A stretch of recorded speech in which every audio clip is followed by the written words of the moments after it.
AP high court న్యాయమూర్తిగా justice Subhendu Samantha ప్రమాణం చేశారు. హైకోర్టు మొదటి కోర్టు హాల్లో నిర్వహించిన ప్రత్యేక కార్యక్రమంలో ప్రధాన న్యాయమూర్తి జస్టిస్ ధీరజ్ సింగ్ ఠాకూర్ జస్టిస్ సామంతతో ప్రమాణం చేయించారు. కార్యక్రమం ప్రారంభంలో high court registrar general Parthasarathi Kolkata high court నుంచి ఏపీ హైకోర్టు న్యాయమూర్తిగా జస్టిస్ సుబేందు సమంత బదిలీకి ఆమోద ముద్ర వేస్తూ రాష్ట్రపతి ద్రౌపది ముర్ము జారీ చేసిన ఉత్తర్వులను చదివి వినిపించారు. అనంతరం జస్టిస్ సామంతతో సీజే ప్రమాణం చేయించారు. కార్యక్రమం అనంతరం సీనియర్ న్యాయమూర్తి జస్టిస్ ఆర్ రఘునందన్ రావుతో కలిసి జస్టిస్ సామంత కేసుల విచారణ చేపట్టారు.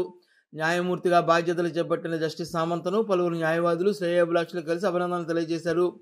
ప్రమాణ స్వీకార కార్యక్రమానికి హైకోర్టు న్యాయమూర్తులు, జస్టిస్ సామంత కుటుంబ సభ్యులు, ఏజీ దమ్మాలపాటి శ్రీనివాస్, అదనపు ఏజీ సాంబశివ ప్రతాప్, పీపీ మేడ లక్ష్మీనారాయణ, అదనపు సోలిసిటర్ జనరల్ చల్లా ధనుంజయ, డిప్యూటీ సోలిసిటర్ జనరల్ పసల పొన్నారావు, బార్ కౌన్సిల్ అధ్యక్షులు ద్వారకానాథ్ రెడ్డి, హైకోర్టు న్యాయవాదుల సంఘ అధ్యక్షుడు కె చిదంబరం, హైకోర్టు రిజిస్ట్రార్లు, న్యాయవాదులు, కోర్టు సిబ్బంది హాజరయ్యారు.